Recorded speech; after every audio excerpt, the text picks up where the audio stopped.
Start more US based ఈ learning platform. మీరు కూడా స్లాట్ బుక్ చేసుకోవాలంటే ఈ నెంబర్కి కాల్ చేయండి. నమస్తే, వెల్కమ్ టు సుమన్ టీవీ. నేను విష్ణు. ప్రస్తుతంతో పాటు మార్కెట్ అనలిస్ట్ రేవంత్ చర్మల ఉన్నారు, వారితో మాట్లాడదాం. నమస్తే రేవంత్.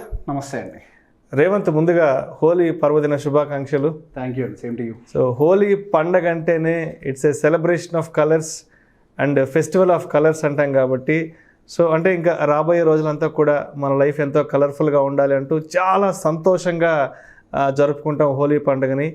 సో కాబట్టి ఈ హోలీలో ఉండే కలర్స్ ఏవైతే ఉన్నాయో, మరి ఈ కలర్స్ని మన ఇన్వెస్ట్మెంట్ పోర్ట్ఫోలియోకి కనుక అన్వయించుకుంటే మరి మన పోర్ట్ఫోలియోని కూడా ఏ విధంగా కలర్ఫుల్గా డిజైన్ చేసుకోవచ్చు అంటారు? సార్, ఇప్పుడు ఏ రెండు కలర్స్ సేమ్ కాదు, అలానే ఏ ఇద్దరు ఇన్వెస్టర్స్ కూడా సేమ్ కాదు. ఇప్పుడు మనకి ప్రతి ఒక్క కలర్కి కూడా ఒక ప్రత్యేకత ఉంటుంది. అంటే బేసిక్ ఒక్కొక్క కలర్ని ఒక్కొక్క మాటతోటి సింబలైజ్ చేస్తూ ఉంటారు. ఒకటి ప్రశాంతత, ఒకటి అగ్రెసివ్, ఒకటి సంతోషం, XYZ అని. సో ఇప్పుడు మనకి పోర్ట్ఫోలియో అనేది కలర్ఫుల్గా ఉండాలి అని అంటే ఇప్పుడు ఏ కలర్ ఏ సైకాలజీని సింబలైజ్ చేస్తుంది, అంటే వాటిని అవి ఎలా రిప్రజెంట్ చేస్తూ ఉంటాయి, సో అవి మన పోర్ట్ఫోలియోలో ఎలా పెట్టుకోవాలి అనే దాని గురించి చెప్తాను. సో ఇప్పుడు ప్రత్యేకంగా నేను ఒక 9 ఐడెంటిఫై చేశాను. సో ఆ 9 వాటిని మనకి ఇప్పుడు ఫర్ ఎగ్జాంపుల్ మన దగ్గర ₹1,00,000 ఉన్నట్లయితే 10,000 చొప్పున డివైడ్ చేసుకుంటూ 9 పెట్టుకొని ఇంకొక 10,000 క్యాష్ కాంపోనెంట్కి వదిలేద్దాం. సో 9 కలర్స్ గురించి చెప్పుకుంటూ వస్తాను. ముందుగా వచ్చేసరికి పర్పుల్ అనగానే రాయల్టీ అండ్ లగ్జరీకి సింబలైజ్ చేస్తూ ఉంటుంది. సో అందరికీ ఇష్టమయ్యేది కూడా సహజంగా రాయల్గా బతకాలి, లగ్జరీ అనేది ఉండాలి అని చెప్పి. సో బై డిఫాల్ట్గా మన ఇన్వెస్ట్మెంట్ సెగ్మెంట్లో ఏం రిప్రజెంట్ చేస్తుంది అంటే అది రియల్ ఎస్టేట్. సో రియల్ ఎస్టేట్లో మనం చేసేటువంటి సేవింగ్స్లో ఒక 10% అమౌంట్ అనేది ఇప్పుడు రియల్ ఎస్టేట్ కోసం కేటాయిస్తూ ఉండాలి. తర్వాత వచ్చేసరికి ఎల్లో కలర్. ఎల్లో అనగానే మనకి డైరెక్ట్ ఇన్వెస్ట్మెంట్స్ లో ఏంది సింబలైజ్ చేస్తుంది, రిప్రజెంట్ చేస్తుంది అని అంటే గోల్డ్, అంటే సింపుల్ గా మెటల్స్. సో గోల్డ్ అనగానే డైరెక్ట్ గా గోల్డ్ ఒకటే కాకుండా gold, silver, iron, so any metal items లో కూడా ఒక 10% పోర్షన్ ని మనం ఎలోకేషన్ కోసం పక్కగా పెట్టుకోవాలి. నెక్స్ట్ వచ్చేసరికి గ్రీన్ అనగానే మనకు అందరికి మైండ్ లో వచ్చేది ప్రకృతి, పచ్చదనం, nature. So green energies. So green energy based stocks అంటే మనకి ఫ్యూచర్ అంతా కూడా ఈ గ్రీన్ ఎనర్జీ బేస్డ్ స్టాక్స్ అనే ఫ్యూచర్ ని డ్రైవ్ చేయబోతున్నాయి అనే సెంటిమెంట్ ఆల్రెడీ ప్రపంచవ్యాప్తంగా ఉంది కాబట్టి, సో ఫ్యూచర్ బేస్డ్ ఇన్వెస్ట్మెంట్స్ దృష్టిలో పెట్టుకొని ఒక 10% గ్రీన్ ఎనర్జీ ఇన్వెస్ట్మెంట్స్ కోసం అని చెప్పి, గ్రీన్ ఎనర్జీ స్టాక్స్ కోసం అని చెప్పి మనం పక్కకు పెట్టుకోవాలి.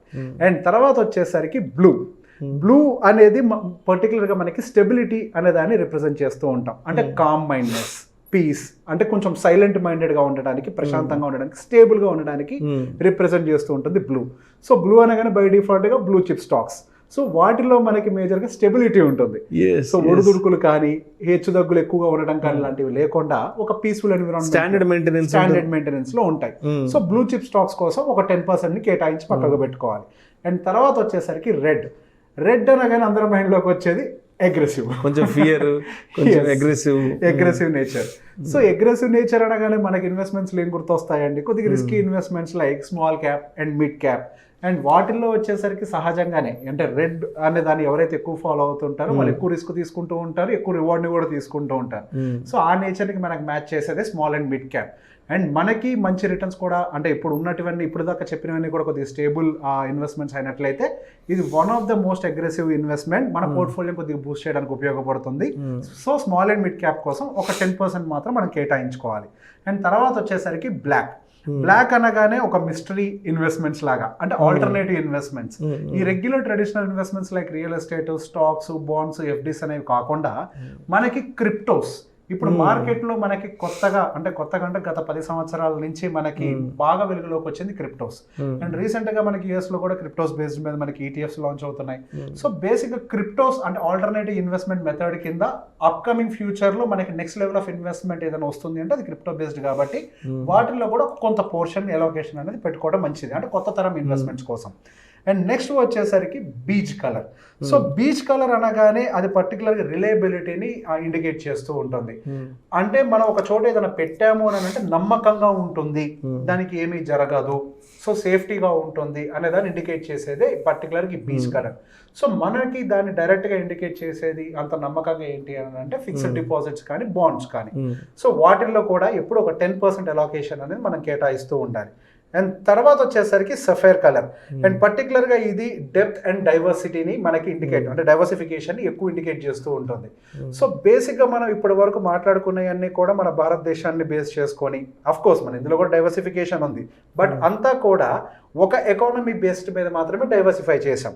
మనం చాలా సందర్భాల్లో చూస్తూ ఉంటాము, ఒక పర్టిక్యులర్ కంట్రీ పెద్దగా పర్ఫామ్ చేయనప్పుడు మిగతా కంట్రీస్ పర్ఫామ్ చేస్తూ ఉంటాయి. ఫర్ ఎగ్జాంపుల్ జపాన్ చాలా సంవత్సరాల నుంచి బాగా పర్ఫామ్ చేయట్లేదు, బట్ అదర్ కంట్రీస్ చేసాయి. అలానే చైనా మార్కెట్ చాలా సంవత్సరాలు సరిగా పర్ఫామ్ చేయనప్పటికీ అదర్ మార్కెట్స్ పర్ఫామ్ చేశాయి. మనకి ఇండియన్ మార్కెట్ బాగా ర్యాలీ అయ్యే టైంలో 2002-2001 సంవత్సరంలో యూఎస్ మార్కెట్ విపరీతంగా పతనమైన టైంలో కూడా ఇండియన్ మార్కెట్ బాగా పర్ఫామ్ చేసింది. ఇప్పుడు ఇండియన్ మార్కెట్ ఒక దగ్గర ఆగిపోయినప్పుడు ఇప్పుడు యూఎస్ మార్కెట్స్ బాగా పరిగెడుతున్నాయి. సో బేసిక్ గా మన ఈ డైవర్సిఫికేషన్ అనేది మన భారతదేశం అంటే మన ప్రాంతమే కాకుండా వేరే ప్రాంతంలో కనుక కూడా కొంత పెట్టుబడులు పెట్టినట్లయితే, అంటే యూఎస్ స్టాక్స్ లేకపోతే జపనీస్ బేస్ స్టాక్స్, ఇప్పుడు జపాన్ పరుగులు మొదలు పెట్టింది ఆల్ టైమ్ హైస్ వైపు. సో మనం ఆల్టర్నేటివ్ ఇన్వెస్ట్మెంట్స్ని ఇండియా నుంచి వేరే వాటిల్లో కూడా ఒక 10% అలొకేషన్ చేయాలి. సో మన ఇండియన్ మార్కెట్ ఒక దగ్గర ఆగిపోయినప్పుడు వేరే మార్కెట్స్ మనకు కొంత గ్రోత్ డెలివర్ చేస్తూ ఉంటాయి. అండ్ నెక్స్ట్ వచ్చేసరికి saffron colour. So saffron colour అనేసరికి మనకి రేర్ అండ్ వాల్యుబుల్ ఎలిమెంట్స్ని ఇండికేట్ చేస్తూ ఉంటుంది.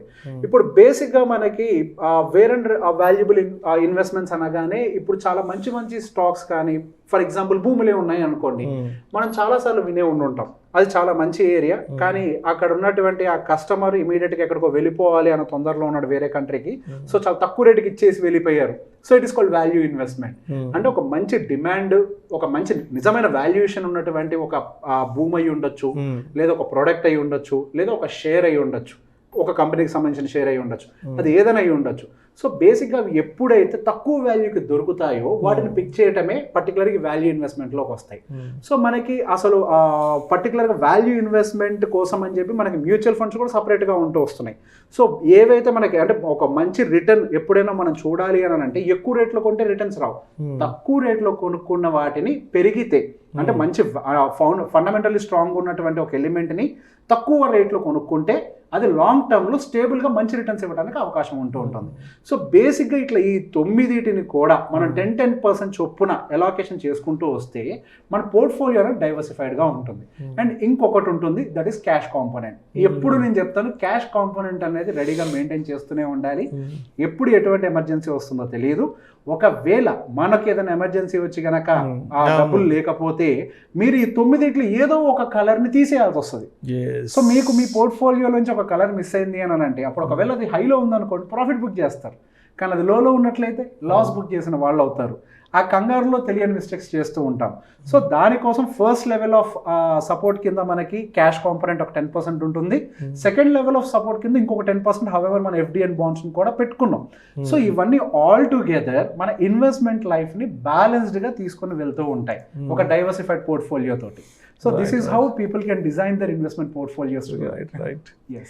Thank you so much Revanth. Thank you అండి. ఇవాళ హోలీ పర్వదినం సందర్భంగా మరి ఈ హోలీలో ఉండే రంగుల్ని కూడా మన ఇన్వెస్ట్మెంట్స్లోకి ఏ విధంగా అన్వయించుకోవాలి, మన పోర్ట్ఫోలియోను కూడా ఏ విధంగా కలర్ఫుల్గా డిజైన్ చేసుకోవాలి అనే అంశం గురించి చాలా చక్కగా, చాలా డీటెయిల్గా, చాలా కలర్ఫుల్గా మన ప్రేక్షకులకి మీ విశ్లేషణ తెలియజేశారు sir. Thank you so much sir. Thank you అండి.